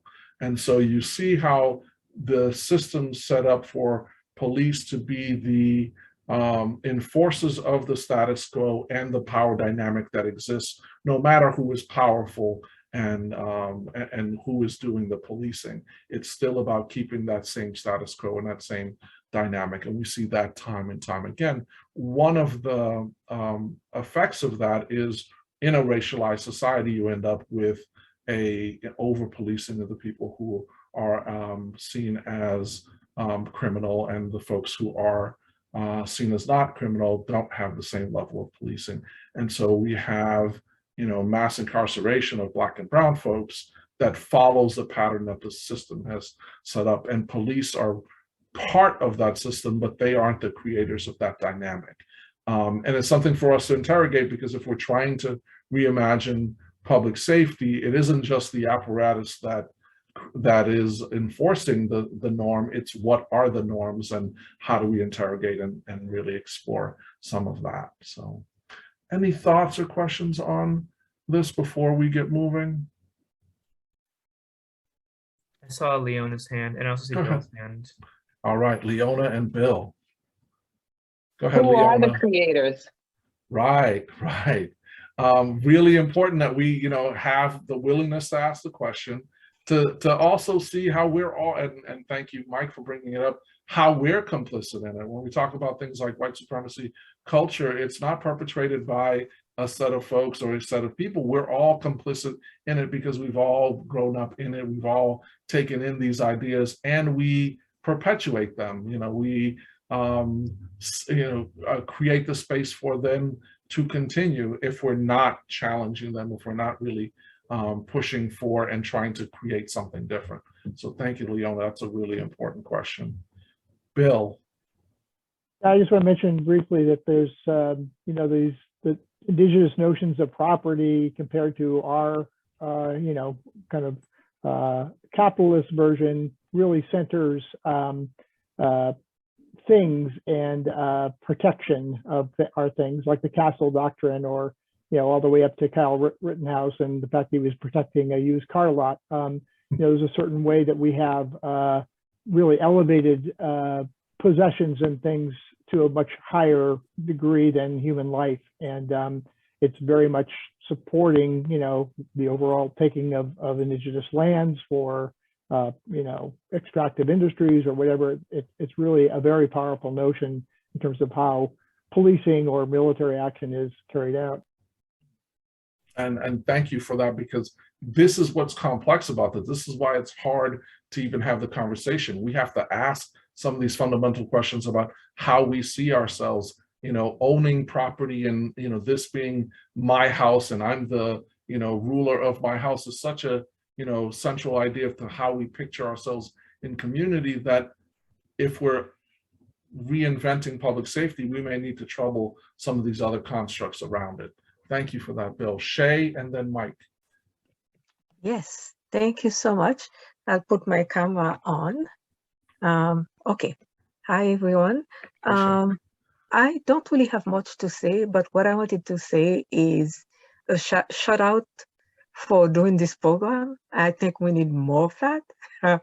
Definitely. I'm a Black woman, and I have to tell you, I have experienced racism, front and backward and every way that I can, from going into a store in Massachusetts for somebody to tell me, are you here to steal? Yes, that happened to me. And I have it coming to the highest level of people, the white privilege, shouldn't have never said things like that. And I had it plainly and openly. So thank you to you guys for doing this. And I think we need to hear about those stories and those training over and over until everybody, like the ad says, until things change. And I'm hoping that it will not take another 400 years. And something that I've been telling people, we cannot afford to be uncomfortable about people being uncomfortable hearing about this. It has been happening to Black, Brown, and LGBTs, you name it, you get it. So it's about time that we move away from this, because this is psychologically detrimental to our society. And the other thing that you probably has mentioned it, because I did step away a little bit, training for our policemen. It can take from 8 months to a little bit. They need more training. Something like when you tell somebody, hey, stop, I need your papers, why someone would run and fight? That's a normal body reaction, flight and fight. So people need to know that. I would advocate for policemen, I don't know if they do it, to have psychology in the class. And why does when you ask somebody to raise your hand and that person starts running, it's a natural body process that every one of us has that. Either you fight or you fly. And it's all part of it. And also self-care for policemen. And I was hoping that every police station, department will have a self-care in where, you know, they have a swimming pool, they have a psychologist there 24/7 online, on hand. This would help really our society. Really will help. And just to finish, it's only recently, last week, the bill regarding Emmett Till, the 50-year young man that was murdered just because that he whistled, quote unquote, to a white person. And it just passed. And can you imagine this bill was opposed in the Senate? And you asking yourself, who are those people opposing such a bill, not to lynch Black people anymore? So Texas, as you all know, passing laws. You know, we cannot teach about African-American history and race theory. So we are fighting this, but it has become very scary. We saw Floyd and we see everybody coming, let's do DEI, let's do all of that. I mean, we have a long way to go in this. The more all of you are working to make life better for everyone, we have a whole group of people that are intelligent, smart, that are running the Senate, you understand, that are going against this. So bravo to you and keep it up. But I'm telling you, we have a long way to go. And I'm really grateful for what you're doing here. Thank you. Thank you, Shay. Ezekiel. So one of the questions that I'm sort of stuck with right now, I think, thinking that if we want to dismantle this current system of policing and build a new system, which is kind of what I think we maybe need to do, given the way it's rooted and what it's built in. I think that a group of people who I don't know how to talk to this about are the people who are in the current system of policing. So like a question that I keep coming to is like, how do you talk to people about the fact that the work that they've been doing for a long time is so deeply rooted in white supremacy and protecting property, and like in such a way that like we may just need to stop doing it and like do something completely different like that. I think I understand how to talk about that with lots of people, but I think I feel like this is part of what comes up in like within municipal government spaces is like, how do you tell your colleagues their jobs should no longer exist? And that question is one that I'm like grappling with still. I'm curious if people have thoughts about it. Zika, one of the things that comes up for me as I hear you is that idea of, again, position and interest. The thing that we want is for public safety to be reimagined. The way that we have posited is the thing that you're troubled with. How do you talk to the people who you basically want to say you're doing it wrong, and we need to do it differently?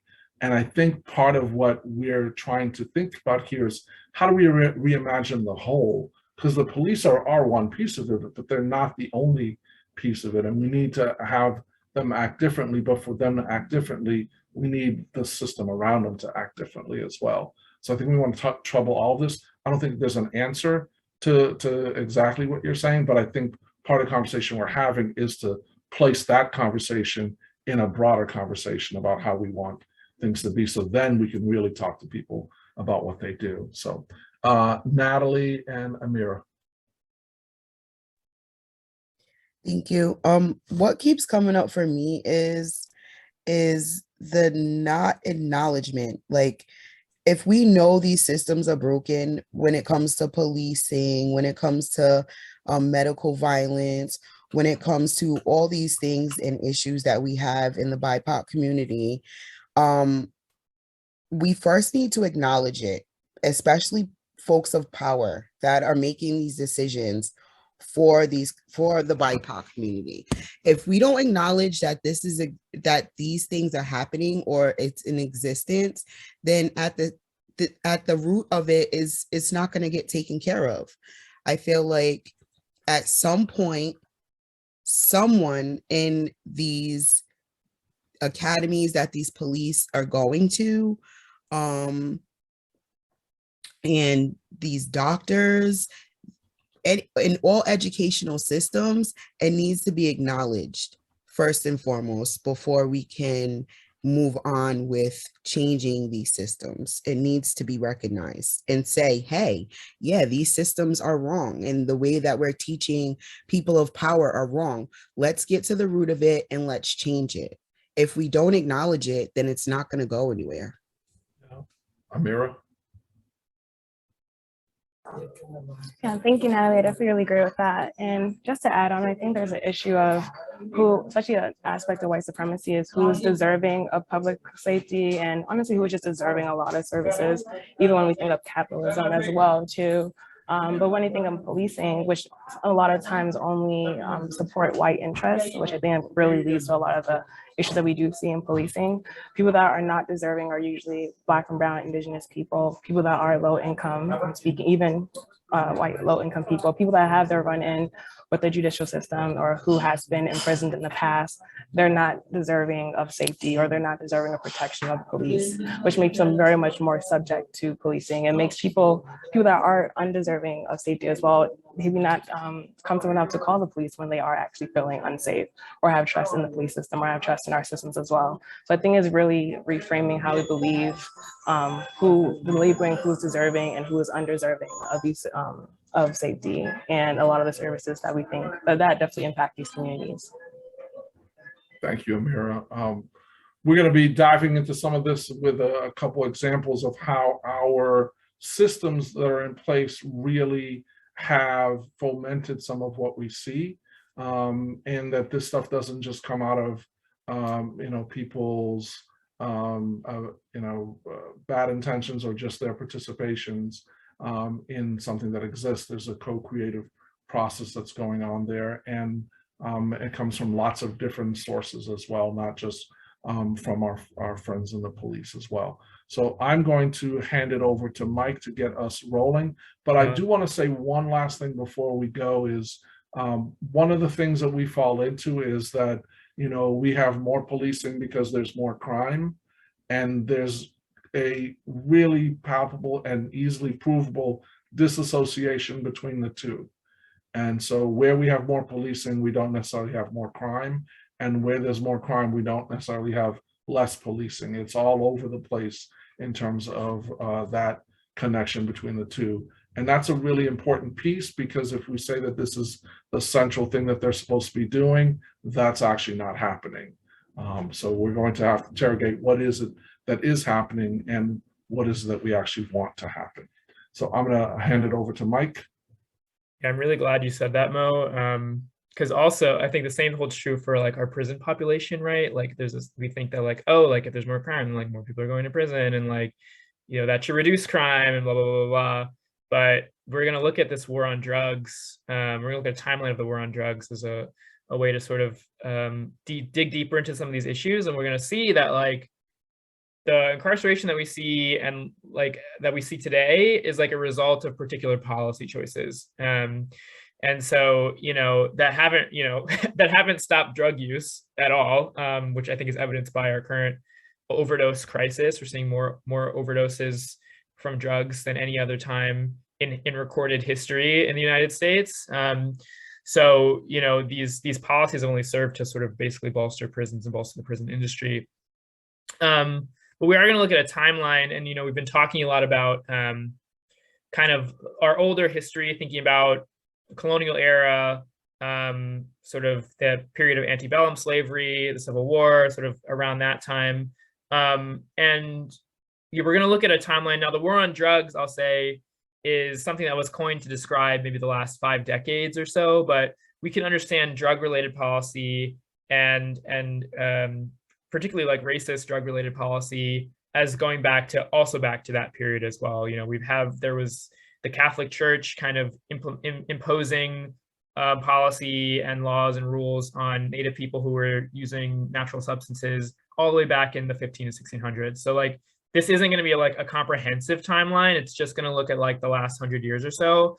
But I think what it's going to do is help us to sort of appreciate and sort of elaborate on our thinking about what we've been talking about. So there's 2 slides. There's a lot of information, so I'm just going to pause on each of them so folks can kind of read through. We'll take a few minutes to read through, and then we're going to talk about them in breakouts again.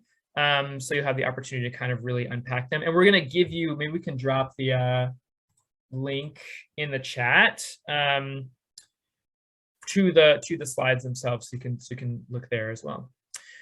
So if we could go to the next slide, Gina. I'm going to drop this in the chat. I'm just going to give folks a couple minutes to just read through this. Thanks, Sinaya.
Okay, we are going to move to the next slide, but you have the link there if you want to kind of flip back and forth between the slides. So I'll give folks just a minute to read through what's on the next slide.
All right, so all of this is sort of like looking at federal policy. I will just kind of give that disclaimer. So there's many other sort of nuances around drug laws in Massachusetts or whatever state you may be in that aren't necessarily captured here.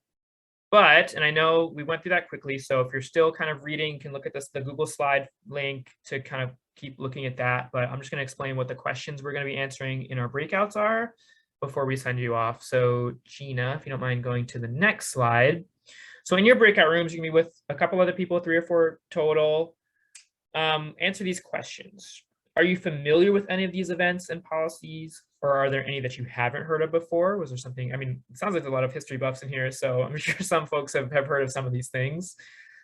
What ramifications of these policies continue today? And I know the timeline did go up to today, but are there anything that we're still kind of feeling or that's still in place that you know of in your community, in your neighborhood, in your state, or at the national level?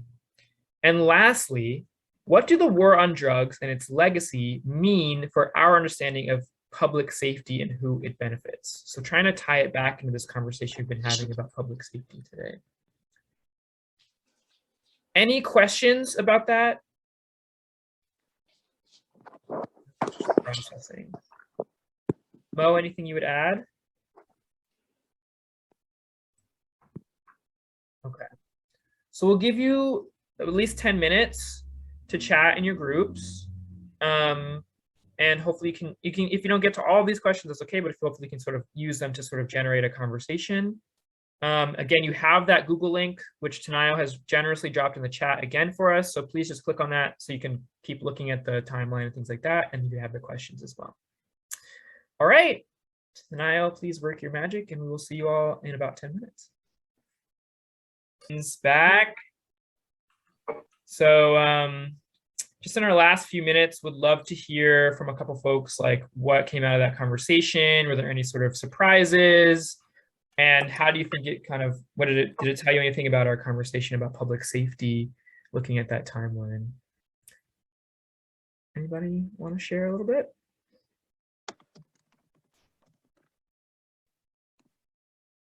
I can share. Go for it, Natalie. So what came up in our group is the war on drugs. For me, I was born in 1978, so I was born right before it all happened. And I remember DARE, and I remember the crack epidemic, and I remember so many families being split and ripped apart because of this epidemic that happened in the country. Also, we also talked about the war on drugs kind of coming into your home, and it touched your housing, it touched your every aspect of your life, especially in the BIPOC community, and it gave over policing an excuse, if that makes sense. I have a life experience that a lot of people don't know about. My uncle James Bowden got killed before I was born in Boston, Massachusetts. And that was a big part of the war on drugs. And he was not doing anything wrong, and the cops shot him. But because they was over policing the project that he was in, which was Mission Hill, that was a result of the war on drugs. So I feel like there's a lot of things that, and a lot of families that took losses, fathers, brothers, mothers split from their kids. And there was a lot that took place, and the ramifications are still prevalent now in the community. And now the kids that grew up in that are the grown-ups that are now. So there was a lot of things that still affect me and my family and my children that happened in those times. Yeah, I'm really grateful to you for sharing that. And what I'm hearing too is like, the war on drugs purported to be like about like keep people safe from drug use or drug overdose or drug addiction. When Grace and I do this training on the war on drugs, and we look at this graph that I neglected to put in this slide deck, but there's this graph of like drug use over time, and like stay the same. Like today, if you look back 50 years ago, like people use drugs in the same amount, right? So what the war on drugs really succeeded in was all those things you just shared, Natalie, of like actually compromising the safety of Black and brown communities with policing. And with no sort of public health or safety or treatment kind of options for people to mitigate the harm of drug use or to recover from addiction. So I think you shared that really beautifully, and I appreciate your vulnerability and honesty. Anybody else? One other person want to share before we wrap up?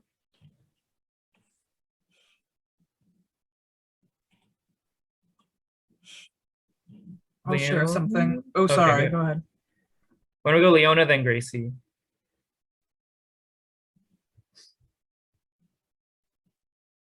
I was just thinking like how the war on drugs was back in the day, and the mandatory minimums, and how you had, they got long times for the same, for less than those that had crack cocaine. And the impact, and the lady that was speaking earlier, I feel her pain, because we all, I think everybody in the communities, the Black communities, the Hispanic community, everybody has been affected by it. It's in all our communities. It's in the families. You would see the woman that went to the prison with her family. They paying for the phone bills. They paying for their housing, everything themselves. So it broke the family apart. And that's one of the things. And then I look at the war, I won't say war on, but it's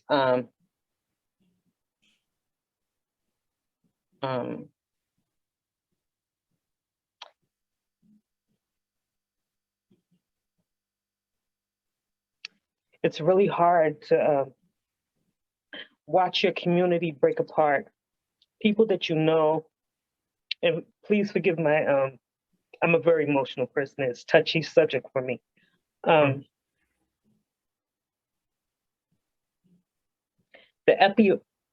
epidemic now is the opioid. And I feel bad for that too, because I know that hurt as a community. We're supposed to be a community and helping each other and everything.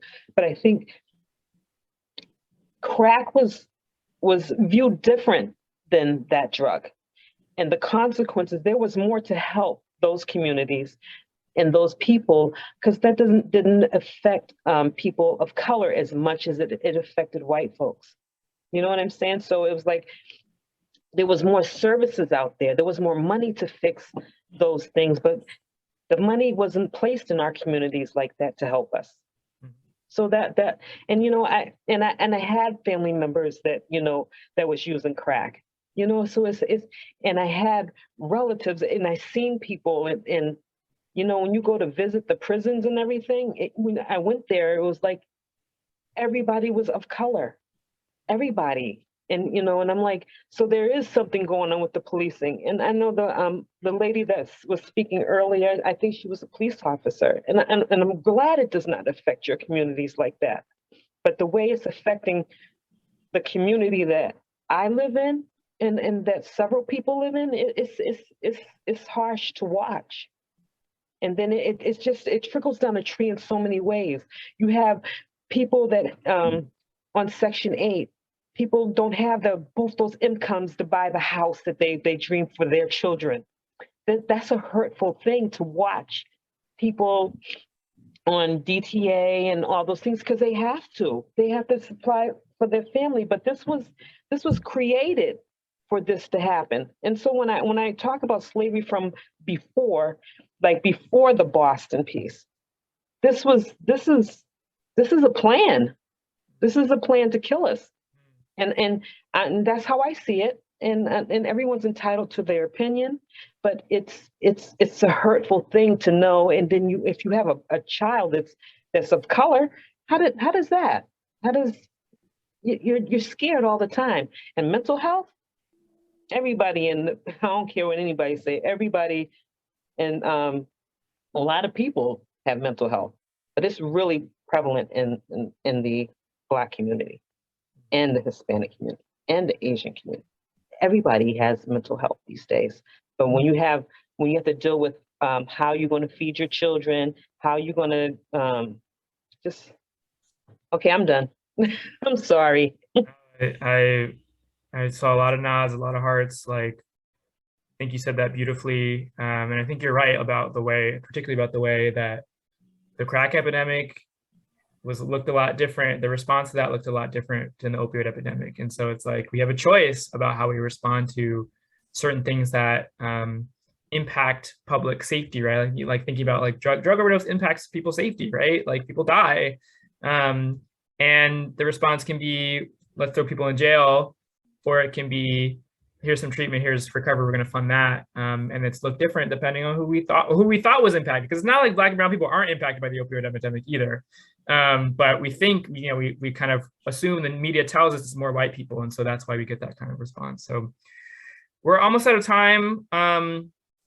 So I think we should close. We actually are out of time. So I think we should close. Sorry, Gracie, I know we didn't get to your comment, but appreciate you for being a trooper. So just want to share a little bit about next time and then close out. So, we've covered a lot today. We've talked about everything from, just this last conversation on the war on drugs to talking about slave patrols and the origins of policing. We've talked about sort of a more theoretical definition of what safety is and like what that means concretely in our communities, how we can think differently in reimagining how we define public safety. And so I think all of you have brought a lot of wisdom and knowledge to this conversation, and a lot of openness, vulnerability, willingness to change your view, willingness to push back on things that you heard from us or from other folks. So I really appreciate that. And at the beginning and kind of throughout, some folks were alluding to, okay, well, like, how do we talk about food justice and housing and all these different things, and that impacts safety, and actually make that a part of our approach to ensuring public safety, right? And so that's kind of what we're going to focus on next time on Thursday when we talk on Thursday morning, thinking about what other things impact safety besides sort of like law enforcement, right? And how would we sort of like, if we were building out sort of a public safety structure or some kind of entity, how would we incorporate all of those things into our definition of safety and our approach to public safety, and who would hold the sort of responsibilities, and how we empower our communities to hold a lot of those responsibilities too. So that's kind of what we're looking ahead to. I don't know, Mo, if you want to add anything to that.